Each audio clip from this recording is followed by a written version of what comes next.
mysterious place. Camera was acting up there for a second.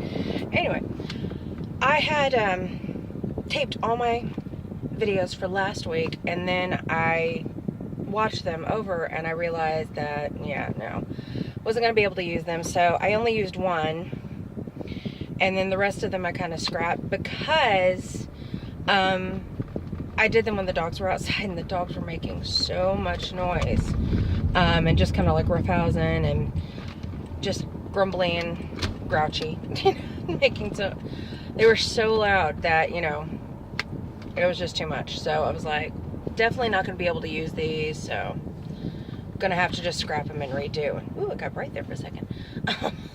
Yeah, definitely going to have to scrap them and redo, and so that's kind of what I'm trying to do today. I've got one of my videos done. That one wasn't really like a weekly thing, so the weekly videos.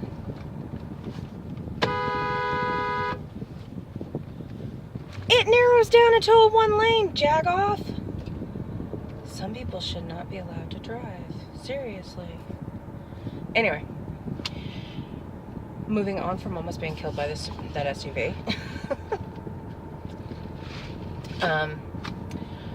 Video last week. I decided, I couldn't really decide, because I wanted to do Firefly, but then I was like, if you do Firefly, you kind of got to do some other Joss stuff. So I'm just like, I decided Firefly, Buffy the Vampire Slayer, and Angel, because those are some of my favorite Joss Whedon shows. For those of you who have never watched any of those, have you been under a rock? Seriously. Anyway, first off, vampires, you know, you can't go wrong with vampires. And that's Buffy and that's Angel. So vampires, you know, unrequited love or requited love that turns you evil, you know, you gotta love that. And then Firefly, space cowboys, come on. You can't go wrong with space cowboys. And when you add in, like, you know, kind of mutated monster things, reavers, I mean, that just adds to it. And it's just like, it just makes it more awesome. Seriously, way more awesome. I mean, you know, and space cowboys themselves, that's awesome anyway. I mean, seriously. So, but yeah, those are the ones for the week. And I will say this, I am firmly in brown coat territory. Excuse me. So, definitely brown coat. And I loved how Nathan Fillion, I love to watch Nathan Fillion in any kind of show. And I loved his character in Santa Clarita. So, the actors in the shows are awesome.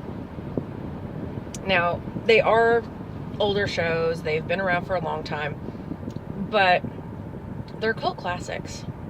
I mean, really, the writing, the cinematography, everything about them are just awesome shows. Now, I don't love everything about it. You know, there's always going to be at least one thing you don't like about it. I would have loved to have seen more Spike in general, just in everything. I mean, there was a lot of Spike, but, you know, I think he was one of those underrated characters. I really did love him. So, and actually, in all of the Buffy and Angel series, Spike was my favorite character. Followed up closely in the number 2 slot was Xander. So, I'm talking about Buffy the Vampire Slayer and Angel. I think one of those characters that changed so dramatically from the Buffy series to the Angel series was actually Cordelia. That character just kind of changed and grew so much from the time that she was on Buffy to the time she was on Angel. And I think it was because she kind of hit rock bottom. You know, she lost the money, you know, she was, you know, she's having to do for herself, survive, and, you know, I think it just kind of added a whole extra kind of level to the character. And I mean, the actress is great too. So, I do wish that on the endings of Buffy and Angel, which, okay, I'm not spoiling anything, because like I said, these have been around forever. You should have watched them by now. I do wish, I don't know, I do wish we had gotten a little bit more closure on, like on Buffy the Vampire Slayer. One of the last things you see is Buffy standing watching Sunnydale sink into a sinkhole and smile. And I mean, but you don't really go from there. You don't know, where did they go? What did they do? Are they okay? I mean, you get kind of a glimpse of how they did in Angel, but not a lot. I mean, it's kind of like secondhand and kind of, just little bits here and there, and it's not really, I don't know. I think it would have been good if they had given Buffy the Vampire Slayer one more season after the fall of Sunnydale, just to kind of like close it out and give everybody a closure and an end. And I mean, I know a lot of people are going to say, well, Sunnydale sinking into a hole, that's closure, that's an end. But I mean, after going through so much misery and so much pain and so much loss, it would have been nice to see them have a happy time, still fighting evil, still killing bad guys, but at the same time, growing stronger as a group, and actually getting a happy life at some point, Dawn going to college, Ripper getting a girlfriend that doesn't die, Buffy getting a boyfriend that's not a blood-sucking vampire, something along those lines, or kind of like a corn-fed, Iowa guy, I don't know. I didn't like that guy. I mean, I didn't like the character. I'm sure the actor was great, but I don't know. It's just something about that relationship between her and the one guy that was kind of normal. It just, her and Riley, I don't know. It just never seemed to make sense to me. I don't know. Maybe that was just me. And then with Angel, I loved Angel, and I think a lot of people didn't. But I did. I loved Angel. But at the same time, I think that there was some stuff that could have been done differently and some stuff that could have just been not done at all. The very first season to me was the best of Angel. That was the absolute best season of Angel. From there, it just got, I don't know, it got kind of weird. I mean, and then the end. And you didn't get really a lot of closure there because you don't know what happened. You don't know if any of them survived. I mean, you just kind of assumed that, maybe Spike survived, maybe, the big blue one whose name I can't remember, maybe she survived, but you just kind of assume that, probably everybody else died, but you don't really know. I think, that, oh no, not a red light. I hate this light. But yeah, it would have been nice if, not a whole season. I don't think Angel needed a whole season after that. I think if they had just made a special show, like, kind of like a wrap-up, maybe make it like a little bit longer than the normal, maybe like double what a normal episode was. So instead of like a half an hour, an hour, make it an hour. And just kind of show what happened, what the final end was, who made it out alive, what happened, I mean, because the last thing I remember, and it's been a while since I watched this, but the last thing I remember seeing Angel say in there was, I've always wanted to fight a dragon. Yeah. And, so it's great, but at the same time, it's like, there's not a lot of closure there. So I would have liked to have seen at least one little longer show after that to kind of like thoroughly end stuff, And then Firefly.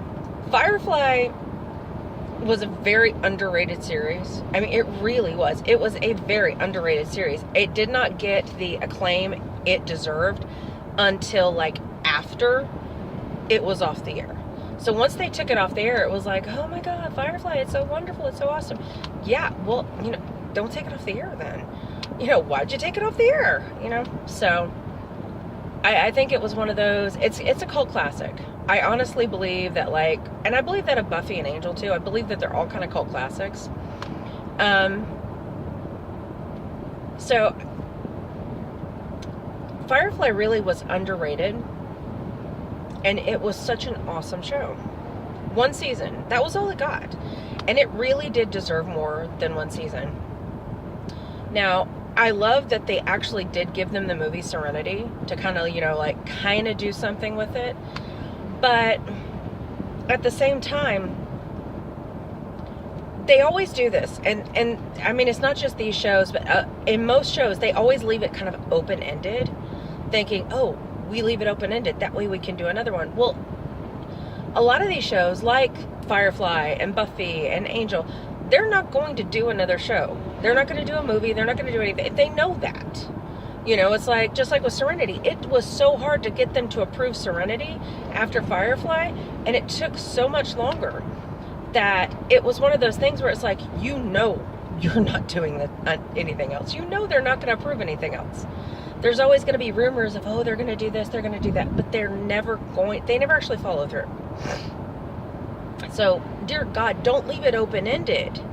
Give us closure, And, the one thing I really, didn't like about the movie is all the people that died. I mean, they killed off a huge amount of the cast. And it was just but I loved the movie itself. I loved the premise of the movie. I loved the writing and the whole script. I loved it. I do think that out of everybody, they shouldn't have killed Wash. I really don't think they should have. But, I think it would have been nice if they would have given a little bit more into it after that, even if it was just a little, maybe an extra half an hour onto the movie. Even an extra 15 minutes onto the movie where they do kind of like a montage of showing them over the years. I mean, how great would it have been to see Zoe, have a baby and, a little boy, name it Wash, and, I mean, that would have been great. That would have been closure. I mean, you don't expect Mal and Inara to get together, but, you saw the Doctor and Kaylee get together, and it would be nice to kind of see a little bit more, of that involved. But I love them. I love all those shows.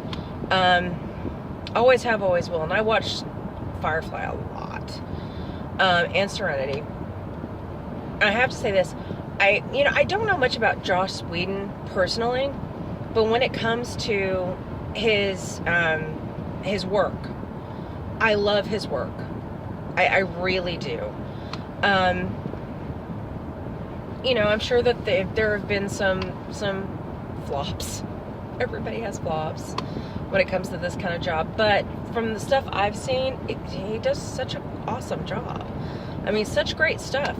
And so yeah, they all get a thumbs up. I'll get 2 thumbs up.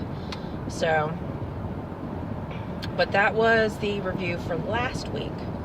So now I'm going to do the review for this week, and I'm just going to put them all together.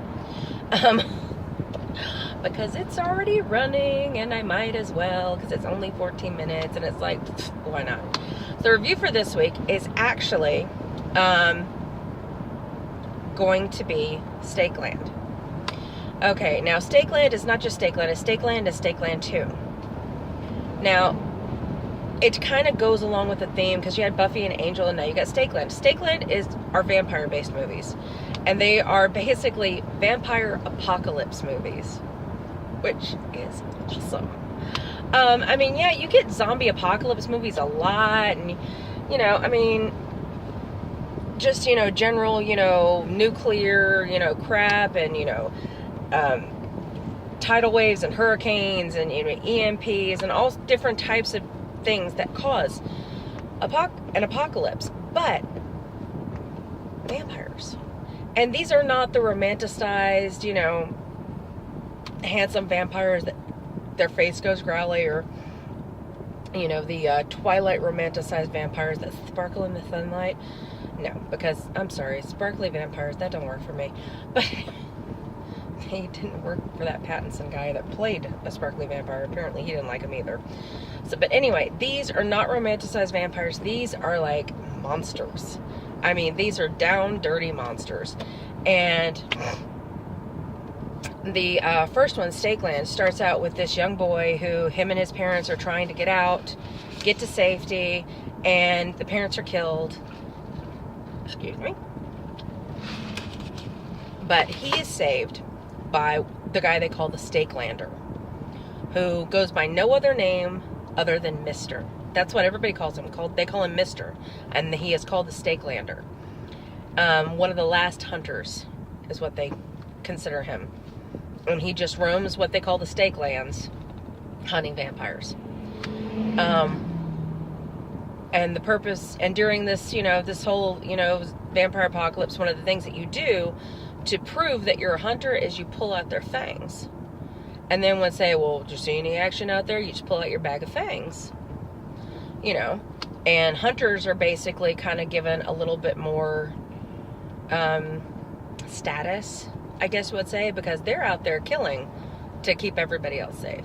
So, but anyway, Mr. takes this boy in and keeps him alive, and he teaches him how to hunt, and he teaches him how to kill vampires and keep himself alive. You know, and they just kind of go through, you know, finding this group called the Brotherhood, who believe that vampires are sent from the heavens to, you know, cleanse the land. And they go through this, they go saving people, losing people, you know, and so that is great. And then there's a lot of action. It is gory. I mean, there's a lot of blood. It's a vampire apocalypse. There's gonna be blood, people. Into Stakeland, which, you know, I'm trying not to do spoilers, but, you know, into Stakeland sees Mr. and the boy, whose name has completely vacated my head, parting ways. One going one way, one going to God knows where, back to the Stakelands. Then in Stakeland 2, it starts up years later. The boy is grown, he's gotten with a girl, had a baby, and then the boy's family is killed. So, well, boy, young man. And so he heads back down into the Stakelands to find Mr. And because it was the mother vamp that the Brotherhood worships that killed his family.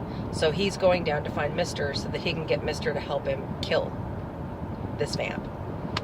And, you know, hopefully as many of the Brotherhood as they can. And it just shows about his search for Mr. and how everybody he talks to knows Mr. because the Brotherhood's hunting him and he's the last known hunter in the Stakelands. And, you know, talk about lockdowns. And a lockdown is basically like a safe house for people to sleep in at night, because that's when the vampires roam. Because these are traditional vampires. They can't go in the sun. They start to smolder and fire, you know. So lockdowns was where everybody goes to gather in a group and protect each other. So it takes the young man, through his travels to try and find Mr. And then to find Mr. And then to lose Mr. And then to get Mr. back, only to have him injured. And then to have to find someone to help him, and then to go into the fighting and everything. And, you know, I love the end of it, which this is one of the few movies that I'm okay with it leaving it open, because the fact that it leaves it open means there might be another one. And I really do like these movies. Now, don't get me wrong, they're kind of cheesy, you know, they're not the biggest budget movies in the world, but there's just something about them that I really do love. And I don't know, I can't really put my finger on what it is, But there's just something about them that I watch them over and over again. And I would always start out with Stakeland and then move to Stakeland or Stakeland 2. And I really got frustrated recently because I went to go watch them. And I punched in Stakeland to the search on Netflix. And I only got Stakeland 2. And I was like, oh my God, did they take off Stakeland 1? And they did. They took off the first one. And I'm just like, why would you keep the second one and get rid of the first one? You gotta have them both. So that is frustrating because they did take off the first one. And I do love that one. I honestly don't know which one I like best out of those. I think in some ways I like the first one best, but in others I like the second one best. So it's kind of I don't know, it's kind of a give and a take. So I do give those both a thumbs up. I will, as always, on these shows, I will list, you know, the actors down below. I will probably won't do any links because, you know, Netflix. Go to Netflix. So, but that's the reviews for last week and this week. Love Buffy, love Angel, love Firefly, and Serenity. That's the movie that goes with Firefly. Love all those. Love Stakeland 1 and Stakeland 2. Awesome vampire apocalypse movies. If you like stuff like that, I have got an itch on my shoulder. It's driving me crazy. But if you like stuff like that, apocalypse movies, vampires, supernatural stuff, those are all great movies. Because Reavers are kind of like a zombie vampire type thing that's mutated. I don't know. Reavers are weird. They're in Firefly. So, but yeah, those are all great shows. Watch them all. Check out Netflix. Like I said, you can't find Stakeland 1 on Netflix anymore. It's very sad, and Netflix needs to fix that and give me Stakeland back, because that's like traumatizing. Give me the damn movie back. God. So anyway, moving on from my trauma. I know, so weird. But anyway, I think that's about it. I will list everything down below. As always, like and subscribe, please. It would mean the world to me. And that's about it. So as always, much love from Monty in a very curious place. Stay sweet, sweeties. Bye.